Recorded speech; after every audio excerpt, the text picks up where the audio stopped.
ప్రియులారా, దేవుని వాక్యములో నుండి 53వ కీర్తన సారాంశాన్ని మనం చూస్తూ ఉన్నప్పుడు అక్కడ బుద్ధిహీనులు, భక్తిహీనులు అనబడేవారు కనపడతా ఉంటారు. వారు ఏమంటారు అని అంటే, దేవుడు లేడని, మొదటి వచనంలో దేవుడు లేడని బుద్ధిహీనులు తమ హృదయములో అనుకుందురు. బుద్ధిహీనులు అని మాట్లాడుతూ ఉంటారు. వారు అనుకునే మాట ఏంటి అని అంటే, దేవుడు లేడు. బుద్ధి కలిగిన వారైతే, భక్తి కలిగిన వారైతే దేవుడు ఉన్నాడు అని గమనిస్తారు. వీరికేమి లేదు, బుద్ధి లేదు అనగా జ్ఞానము లేదు. వీరికేమి లేదు, భక్తి లేదు అనగా భక్తిహీనులు. వీరేమంటూ ఉంటారు అని అంటే, దేవుడు లేడని తమ హృదయములో అనుకుంటారు.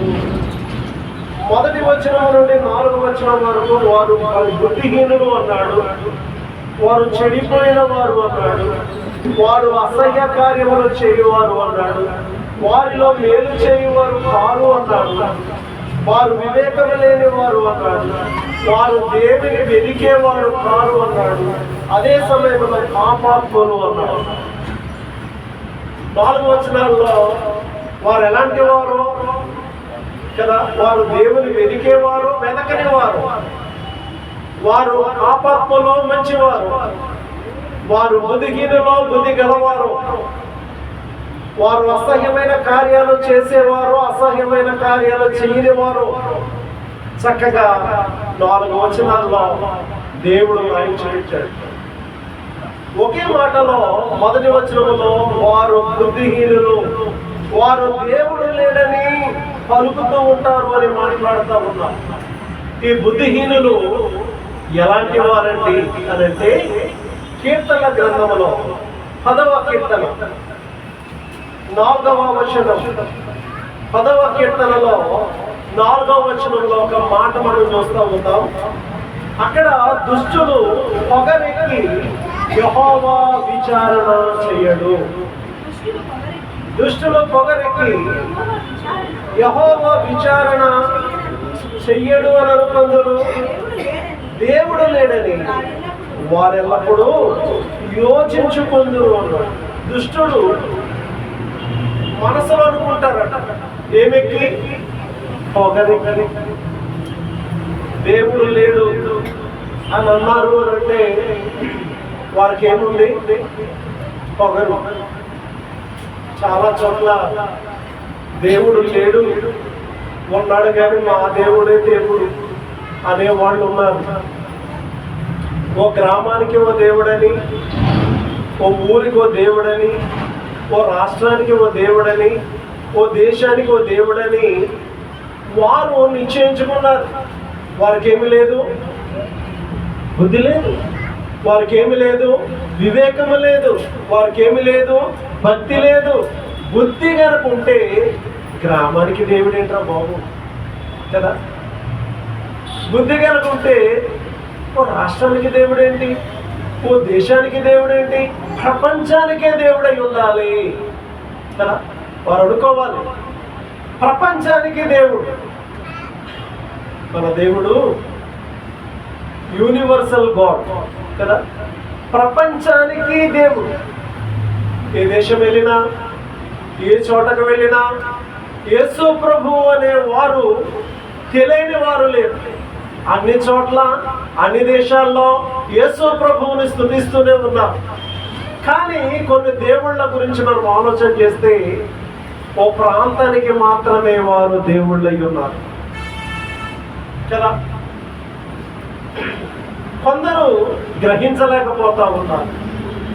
వారెవరండి అని అంటే, భక్తిహీనులు అన్నాడు, బుద్ధిహీనులు అన్నాడు, దుష్టులు అన్నాడు, పొగరెక్కిన వారు అన్నాడు. వారు మనం చూస్తూ ఉన్నాం, వారు పొగరెక్కి దేవుడు యోచన చెయ్యడు. అసలు దేవుడే లేడు, ఉంటే ఆయన యోచన చెయ్యడు. అనే భావంలో భక్తిహీనులైన వారు బ్రతికేస్తా ఉన్నారు. అనే భావనలో భక్తిహీనులు బుద్ధిహీనులైన వారు పొగరెక్కిన మాటలు మాట్లాడుతూ బ్రతికేస్తా ఉన్నారు. మనందరికీ తెలుసు, దేవుడైన యెహోవా ఎవడు, నేను ఆయనను ఎరుగను అన్నాడు. నిర్గమకాండ గ్రంథం 5వ అధ్యాయంలో 2వ వచనంలో యెహోవా ఎవడు కదా, యెహోవా ఎవడు, నేను ఆయనను ఎరుగను.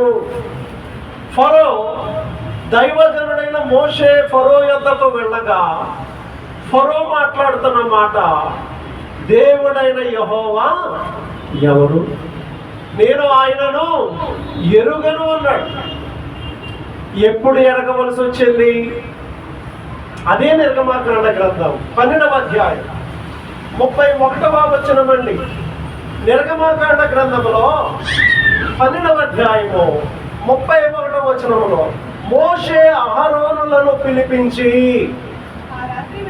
ఆ రాత్రి వేళ ఫరో మోషే అహరోనులను పిలిపించి వారితో, మీరును ఇశ్రాయేలీయులను లేచి నా ప్రజల మధ్య నుండి బయలు వెల్లుడి, మీరు చెప్పినట్లు పోయి యెహోవాను సేవించుడి కదా. ఒకప్పుడు పొగరెక్కింది ఎవరికి? ఫరోకి. ఒకప్పుడు భక్తిహీనుడుగా ఉన్నాడు, ఒకప్పుడు దుష్టునిగా ఉన్నాడు, ఒకప్పుడు బుద్ధి లేనివానిగా ఉన్నాడు, ఒకప్పుడు పొగరెక్కిన మాటలాడాడు.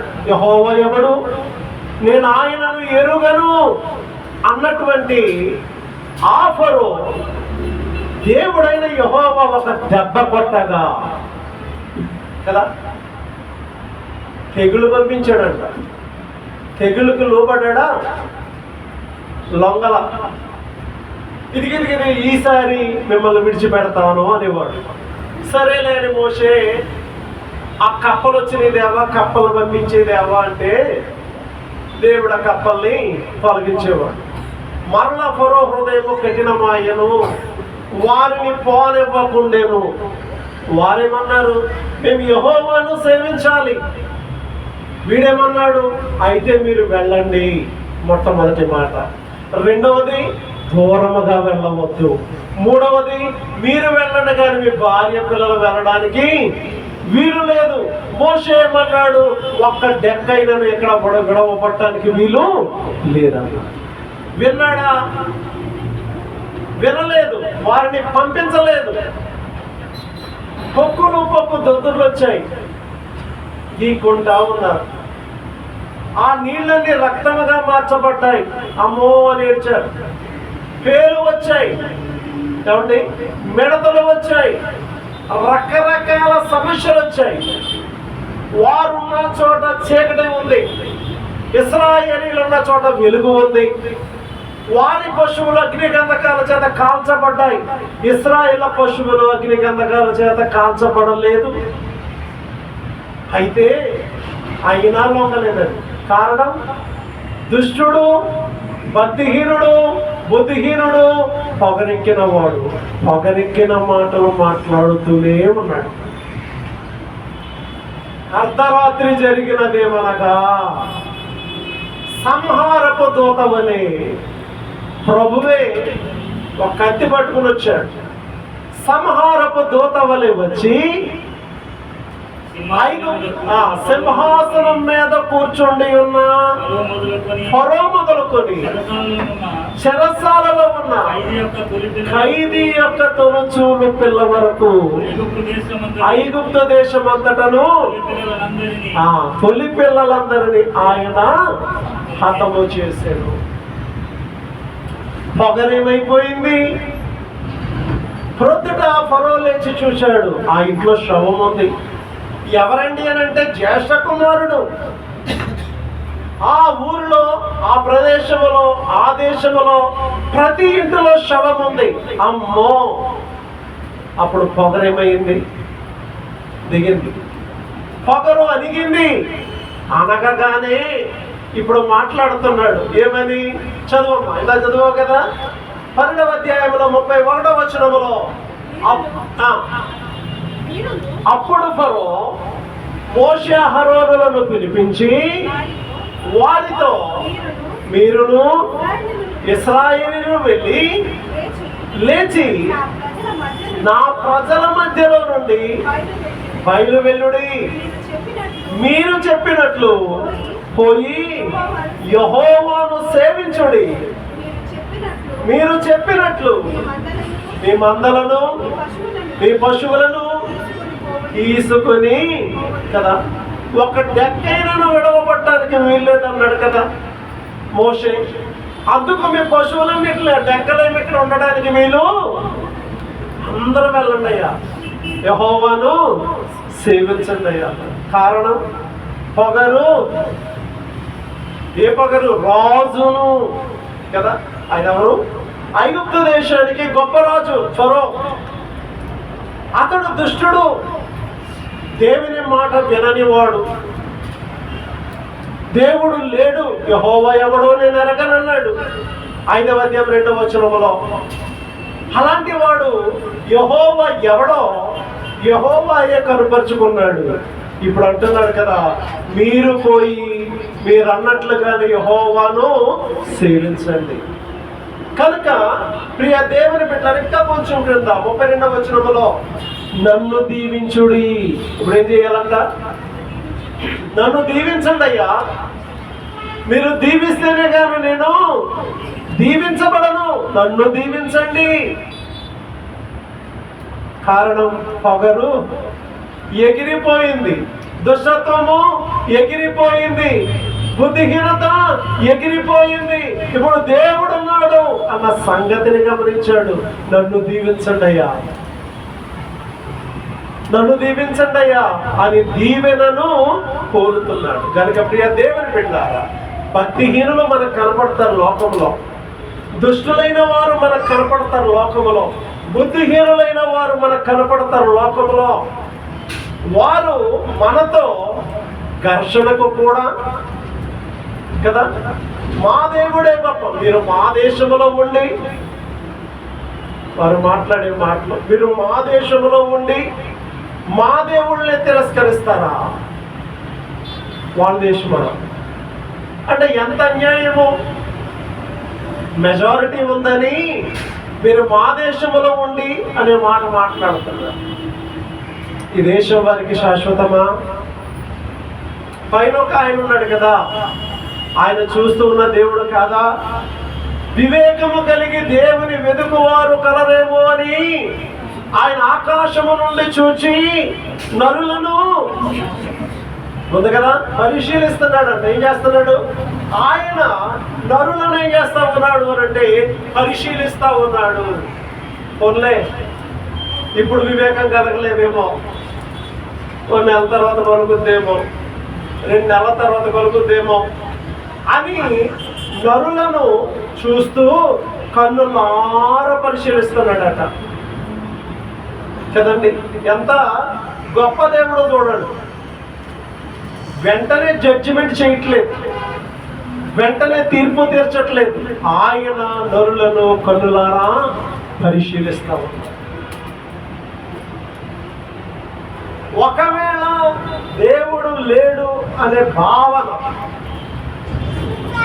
కలిగిందనుకోండి, వెంటనే పశ్చాత్తాపడి ప్రభువా క్షమించు, నా బాధను బట్టి, నాకున్న సమస్యలను బట్టి, నాకున్న ఆర్థిక ఇబ్బందులను బట్టి, లేవేమో అందుకే శ్రమలు వచ్చినాయి, అందుకే బాధలు వచ్చినాయి, అందుకే ఆర్థిక ఇబ్బందులు వచ్చినాయి అని నేను నిన్ను దూషించానేమో, అని నేను నిన్ను అలా అనుకున్నానేమో, క్షమించు. రియలైజేషన్ అంటారు కదా, అది అవ్వాలి, పశ్చాత్తాపడాలి. అందుకే చూస్తున్నాడు ఆకాశము నుండి నరులను పరిశీలిస్తున్నాడు. అంటే ఎందుకు?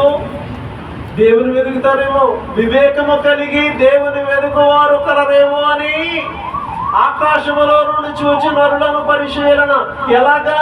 కన్నులార పరిశీలన చేస్తున్నాడట.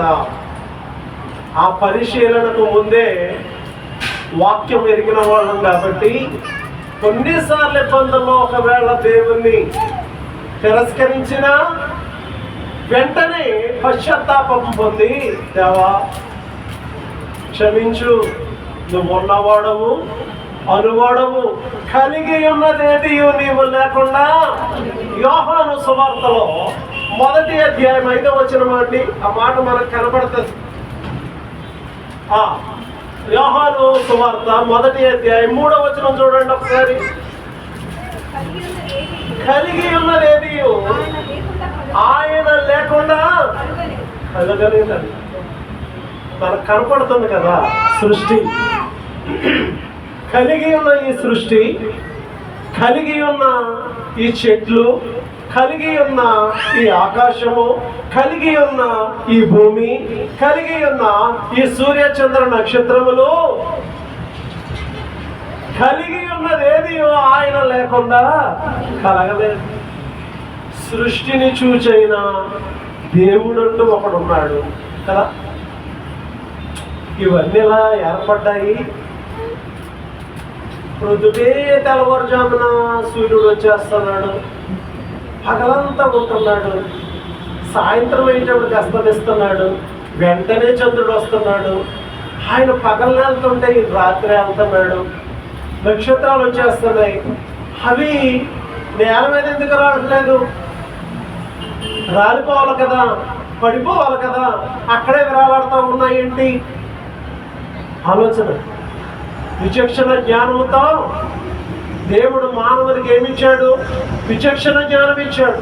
ఆ జ్ఞానంతో మనం ఏం చేయాలి? ఆయన సృష్టికర్త. ఇవన్నీ ఎలా ఉన్నాయి అని అంటే, గాలి కనపట్లేదు కానీ వీచేస్తుంది అంటే గాలిని పంపేవాడు ఒక ఆయన ఉన్నాడు. తుఫాను, తుఫాను వస్తూ ఉంది, దాన్ని పంపేవాడు ఒక ఆయన ఉన్నాడు. వర్షం, వర్షం పంపేవాడు ఒక ఆయన ఉన్నాడు. ఆ సృష్టిని చూసి మనం ఏం చేయాలి? దీని వెనక ఏదో ఒక శక్తి ఉంది, దీని వెనక ఏదో ఒక దేవుడు ఉన్నారు. ఆ నిజ దేవుణ్ణి అన్వేషించాలి. ఏం చేయాలి? అన్వేషించాలి. కలిగి ఉన్నదేది ఆయన లేకుండా కలుగలేదు. దేవుని వాక్యంలో నుండి హెబ్రీయులకు రాసిన పత్రిక 1వ అధ్యాయం 2వ వచనం చదువుతాం. 1వ అధ్యాయము 2వ వచనం అండి. ఏమంటున్నాడు? ప్రపంచములు ఏంటంట? ప్రపంచములు ఆయన ద్వారా ప్రపంచములు నిర్మించబడెను. దొరికిందన్నమాట.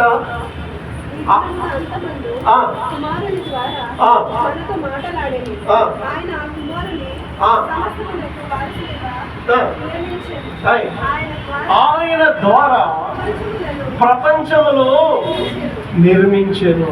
దేవుడంట తన కుమారుడైన యేసుక్రీస్తు ద్వారా ప్రపంచమును నిర్మించాడు. ప్రపంచములను ఆయన నిర్మించాడు. ఆ ప్రపంచమును చూచి మనం ఏం చేయాలి? అబ్బలే పొందలే, ఇంకా ఎండ రావట్లేదు కాదు, బట్టలన్నీ అలాగున్నాయి, నేను అంతా మొప్పే, ఇంక ఈవేళ ఎంత వస్తే ఆరా చేసుకోవచ్చు. ఫ్రీ కదండి, ఎండ ఫ్రీ, వర్షం ఫ్రీ. ఒక రోజు 5వ వర్షం వదలట్లేదు, ఒక రోజు నీళ్ళు రాకపోతే గిరగడ కొట్టేసుకుంటానే. పని ఆయా నది కేతా వెళ్ళొస్తాను కదా. అంటే వర్షాన్ని ఎవరు ఊరిపెడుతున్నాడు? అవసరమే కదా, ఎండ అవసరమే కదా, సూర్యరశ్మి లేకపోతే మనం ఎక్కడ ఉంటాం కదండి.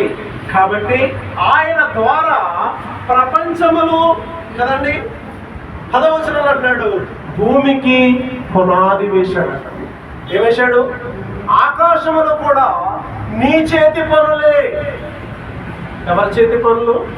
ఆకాశములు కూడా నీ చేతి పనులే. ఆ చేతి పనులను చూసి దేవుడు ఉన్నాడని మనము గ్రహించాలి. ఆ దేవుడు ఎవరు? సర్వశక్తి గల దేవుడు. ఆ దేవునిలో ఏముండకూడదు? కామ, క్రోధ, లోభ, మోహ, మదమచ్చర్యాలు ఉండకూడని దేవుడు. కేజీ టమాటాలు కొట్టకు వెళ్ళి అలా నొక్కి ఇలా నొక్కి అది చూసి ఇది చూసి అబ్బో దాని ఒక అరగంట ఒక కేజీ టమాటా, పావు కేజీ టమాటాకి అంతనగా నువ్వు ప్రయాసపడిపోతూ ఉంటే, లైఫ్ లాంగ్ ఒక దేవుడుగా నీకు ఒక దేవుడు ఉండాలి. చనిపోయిన తర్వాత కూడా ఆత్మ దేవుని దగ్గరికి వెళ్ళాలి. ఏ దేవుని దగ్గరికి వెళ్ళాలి అనే దాన్ని అన్వేషించాలి. దేన్ని చూచి? 8వ కీర్తన 3వ వచనం, నీవు కలుగజేసిన సూర్య చంద్ర నక్షత్రములను చూడగా నీవు నరపుత్రుని జ్ఞాపకము చేసుకొనుటకు వాడు కదా. అంటే ఆకాశములో ఆయనే నిర్మించాడట, భూమిని ఆయనే నిర్మించాడట, సూర్య చంద్రులను ఆయన నిర్మించాడట. వీటన్నిటిని బట్టి దావీదిస్తున్న స్టేట్మెంట్ 3వ వచనం అమ్మ చదువుతారా? నీ చేతి పైన ఆకాశములను నీవు కలుగజేసిన చంద్ర నక్షత్రములు నేను చూడగా నీవు మనుషుని జ్ఞాపకము చేసుకున్నట్టు వాడు వాడు చాలు. దేవుని కంటే కొంచెం తక్కువగా చేసామంతే. అయినా మహిమ ప్రభావం వారి కిరీటముగా కదండి అక్కడ రాయబడ్డ ఈ మాటలన్నీ. కనుక దేవుడు లేడు అని అనుకోవద్దు, కానీ దేవుడు ఉన్నాడు. దావీదు అన్నాడు, నీవు కలుగజేసిన సూర్య చంద్ర నక్షత్రములను చూడగా. అంటే అవన్నీ నీ చేతి పనులే. నీవు నరపుత్రుని జ్ఞాపకం చేసుకున్నట్టు వాడు ఏపాటి వాడు. దేవుని కంటే వారిని కొంచెం తక్కువ వానిగా చేశావు, అయినను మహిమా ప్రభావాలను వానికి కిరీటముగా నీవు ఉన్నది కదా. ఈ మాటలు ఇది చెప్తా ఉన్నామనండి, దాన్ని బట్టి అయినా దేవుడున్నాడు. ఆయన ద్వారా ప్రపంచములు నిర్మించబడ్డాయి. కలిగి ఉన్నదేదియో, కనబడుతున్నదేదియో ఆయన లేకుండా కలుగలేదు. అలాంటి దేవుణ్ణి మనము దేవునిగా కలిగి ఉంటాం. అలాంటి దేవునిగా కలిగి ఉండని వారు బుద్ధిహీనులు అన్నాడు, భక్తిహీనులు అన్నాడు, దుష్టులు అన్నాడు. వారు ఎల్లప్పుడూ దేవుడు లేడని యోచన చేస్తారన్నాడు 10వ కీర్తన 4వ వచనంలో. కనుక ప్రియ దేవుని బిడ్డలారా, ఈ విషయాలు ఎందుకు చెప్తున్నారు అని అంటే, కొందరు దేవుడు లేడు అని అంటారు. కనుక బైబిల్ అంటుంది దేవుడు లేడని చెప్పేవాడు అసహ్యమైన కార్యములు చెయ్యవాడు, వాడు బుద్ధిహీనుడు, వాడు భక్తిహీనుడు అని దేవుని వాక్యం హెచ్చరిక చేస్తుంది. రెండవదిగా చూడండి 2వ వచనం, వివేకము కలిగి దేవుని వెదుకువారు కలరేమో అని దేవుడు ఆకాశము నుండి నరులను పరిశీలిస్తా ఉన్నాడంట. అయితే 3వ వచనములో వారందరూ దారి తొలగి బొత్తిగా చెడిపోయారు. ఎవరన్నా ఉన్నారేమో, నన్ను వెతుకుతారేమో, నేను పుట్టించానని, నేను ఆహారం ఇస్తున్నానని, నేను నీళ్ళు ఇస్తున్నానని, నేను వస్త్రాలు ఇస్తున్నానని, నేను కుటుంబాలు ఇస్తున్నానని, నేను ఉద్యోగాలు ఇస్తున్నానని, నేనేమేమో వారికి కావలసినవన్నీ ఇస్తున్నానని వివేచించి నన్ను తెలుసుకుంటారేమో అని చెప్పేసి దేవుడు పరిశీలన చేస్తూ ఉంటే వారు బొత్తిగా చెడిపోయి ఉన్నారట. కనుక అలా చెడిపోకూడదని దేవుడైన యెహోవా మాట్లాడుతూ ఉన్నాడు. దేవుని వెనకాల యెహోవాను వెదుకువారు కలరేమో అని. ఎందుకు వెనకాలండి పాస్టర్ గారు? దేవుడు వెదిగితే మనకేమొస్తుందండి? హెబ్రీయులకు రాసిన పత్రికలో 11వ అధ్యాయం, హెబ్రీయులకు రాసిన పత్రిక 11వ అధ్యాయం 6వ వచనం, కన్ను వెదుకు వారందరికీ ఆయన ఫలము దయచేయు దేవుడు. తను వెదుకు వారందరికీ ఆయన ఏం దయచేస్తాడట? ఫలము దయచేస్తాడు. నీ ప్రార్థనకు ఫలం ఉంది. ఆయనను వెతుకుతూ ప్రార్థిస్తే నీ ప్రార్థనకు ఫలం ఉంది. దేవా నాకు అది దయచేయి, దేవా నాకు ఆరోగ్యం దయచేయి, దేవా నాకు ఏదో ఇల్లు దయచేయి, దేవా నాకు వాహనం దయచేయి, దేవా నా బిడ్డలకు మంచి చదువులు దయచేయి. ఏదైతే అడుగుతావో తను వెతుకు వారందరికీ ఫలమిచ్చే దేవుడు, ఫలం అనుగ్రహించే దేవుడు. అందుకు వెతకాలి. దేవా నా దేవుడవు నీవే, వేకువనే నేను నిన్ను వెతికి. ఎప్పుడు వెతకాలి? పొద్దున్న వేసేసి చాలా పనులు ఎక్కడ ఉన్నాయి. తడిపేసుకుంటారు కొంతమంది, కళ్ళు మూసేసుకుని తడిపేసుకుంటారు. వెంటనే చూసేది వాట్సాప్ ఎవడు పంపాడు, ఏం జరిగింది, మొత్తం మ్యాటర్. దీని ద్వారా లాభం ఏమైనా ఉందా? సడన్ మెసేజ్లు వస్తాయి ఆ రోజంతా కదా. ఆ రోజంతా ఇబ్బందికరంగానే, బాధాకరంగానే ఉంటాం. దీనికంటే ముఖ్యం దేవుని వెతుకు, ప్రార్థన చేయి. కొంతమంది సెల్ ఫోన్ పిచ్చోళ్ళు ఉంటారండి, నిద్రపోరు.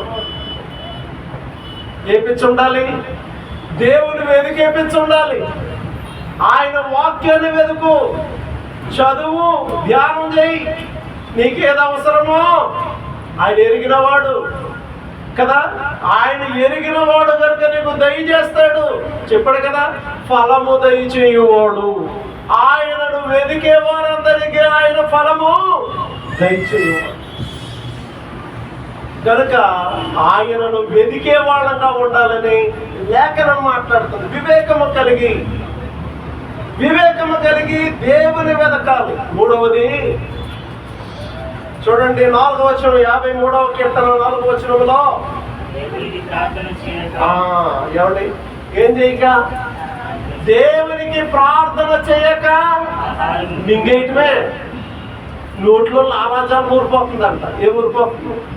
ఒండి వరకు ఉంటారు, ఆ ప్లేట్లో పడేటోడు మింగేస్తారంటే. ఏం చేయక అట్లా చెప్తున్నాడు కదండి. అంటే ఈ రోజు నుంచి అయినా ప్రార్థన చెయ్యండి. హోటల్స్లోకి వెళ్ళినప్పుడు అక్కడక్కడ వడపావు తినేస్తారు, మేకలు తినేస్తారు మన వాళ్ళు. కొంతమంది ఫోటో తీయాలనుకుంటారు కాబట్టి అక్కడ జారపడిపోయి ఇలాగంటే నవ్వేస్తారు ఉంటారు. మీకు తెలియదు వీడు ఎక్కడో ఊళ్ళో ఉన్నాడు అనుకుంటున్నారేమో.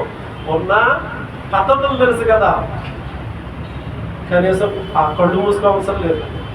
కనీసం మనసులో ప్రభువా ఈ వడపావు ఇచ్చినందుకు వందనాలు అని అనుకుని కొంచెం నాటకం ఆడుతూ ఇలా ప్రభువా నీకు వందనాలు, ఈ వడపావు ఇచ్చినందుకు వందనాలు అయితే అందరూ చూస్తారు కదా. అందరూ చూసిలోకి ఇలా ఉంచుకున్నట్టు కేవలం అంటారు కదా. అదే మాత్రం ఈ బాధలేని ప్రభువా నీకు వందనాలు, సముద్రం ఇచ్చావా నీకు వందనాలు, ఏసైనా ప్రార్థన చేస్తున్నాను ప్రభువా అని తినండి. అక్కడ చెప్తున్నాడు కదండి. 53వ కీర్తన 4వ వచనం అని గుర్తు వచ్చేయాలి.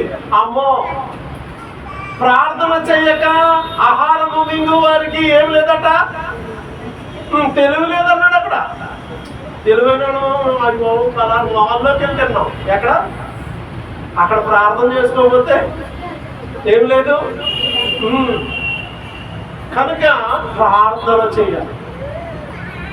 ప్రార్థన మత్తయి సువార్త 26వ అధ్యాయం 26వ వచనం అండి. మత్తయి సువార్తలో 26వ అధ్యాయంలో 26వ వచనంలో యేసు ప్రభువారు రొట్టెను పట్టుకొని కృతజ్ఞతాస్తుతులు చెల్లించి, ఎందుకు పట్టుకోవాలి, ఎందుకు కృతజ్ఞతాస్తుతులు చెల్లించాలి? దేవా, దాని అర్థమేంటి? ఈ రొట్టె ఇచ్చాము నీకు వందనాలయ్యా.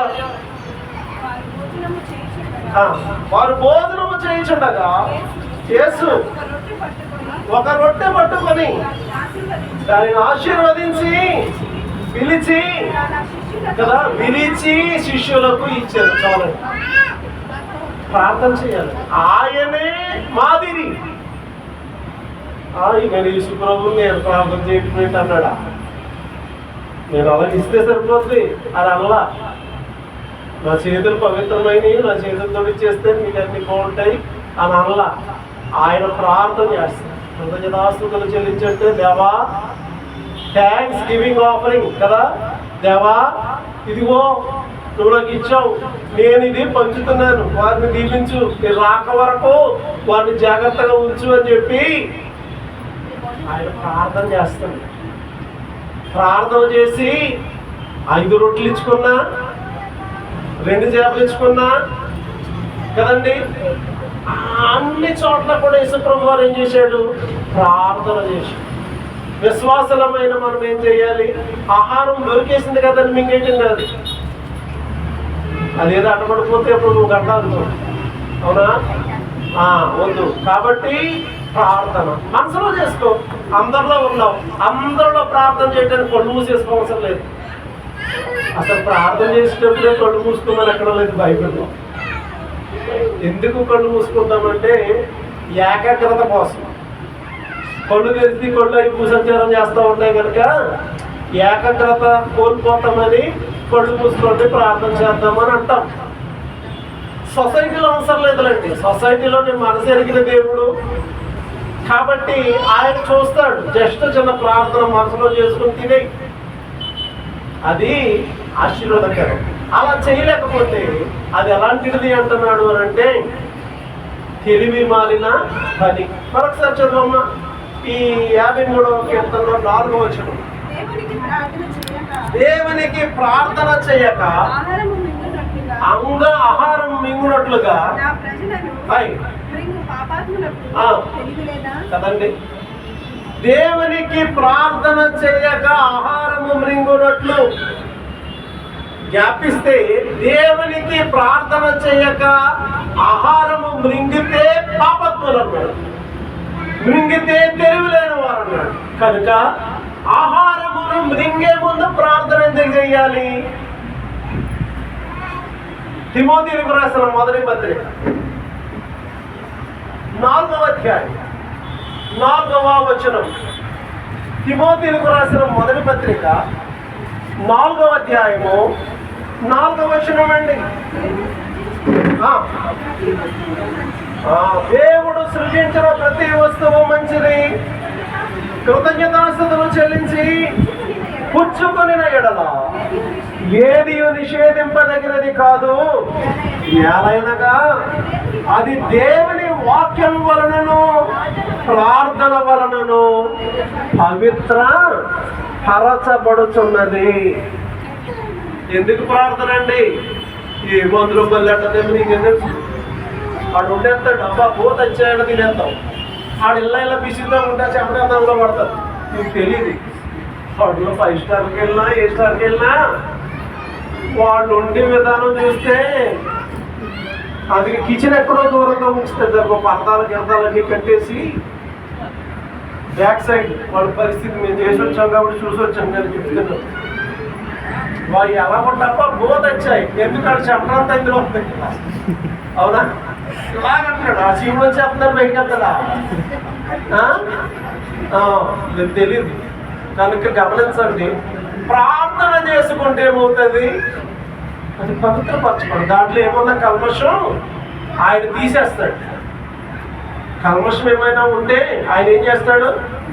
గనుక ప్రియ దేవుని బిడ్డలారా గమనించండి. ఆహారము తినే ముందు ప్రార్థన చెయ్యండి. కొన్నిసార్లు ఇంట్లోనే మనకు తెలియకుండా ఏదో పడిపోతూ ఉంటాయి కదా. మనకు తెలియకుండానే ఏదో పడిపోతూ ఉంటారు. పడిపోయినప్పుడు పవిత్రపరిచేవాడు ఒక ఆయన ఉన్నాడు. ప్రార్థన చేస్తే దాన్ని ఏం చేస్తాడు ఆయన? ఎంత బాగుండాను కాకరోజు వచ్చి పడ్డాడు. ఎలా పడ్డాలి ఏమో, ఆ టైంకే కరెంట్ పోయింది.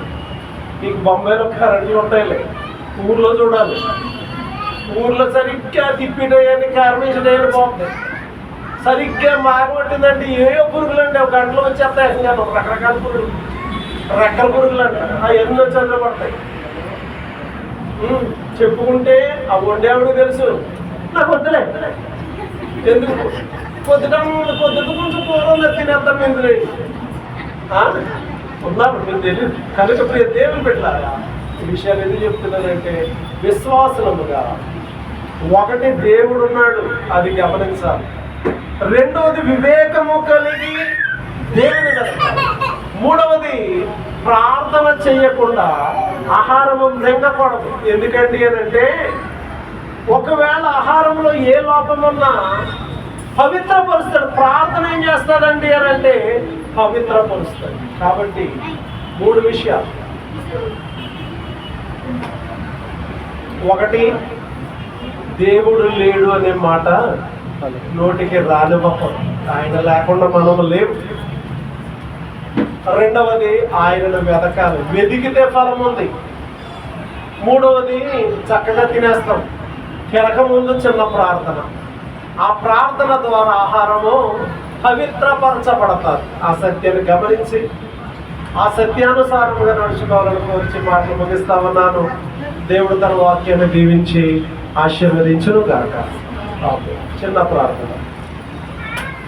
అత్యంత ప్రేమ కనికరము కలిగిన మా ప్రియ పరలోక తండ్రి, పరిశుద్ధుడానికి వందనాలు. మీరిచ్చిన వాక్య సందేశాన్ని బట్టి స్తుతిస్తా ఉన్నాం. వివేకము కలిగి దేవుని వెనకన్నట్టున్నాం. వెదిగితే ఫలమిస్తానన్నాం. దేవుడు లేడని అనవద్దు అనేవారు బుద్ధిహీనులు అన్నాం. ఆహారం తినే ముందు ప్రార్థించి తినమన్నాం. దాన్ని మేము పవిత్రపరుస్తామన్నాం.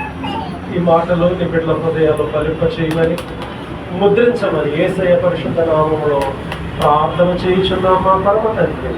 ఆమేన్.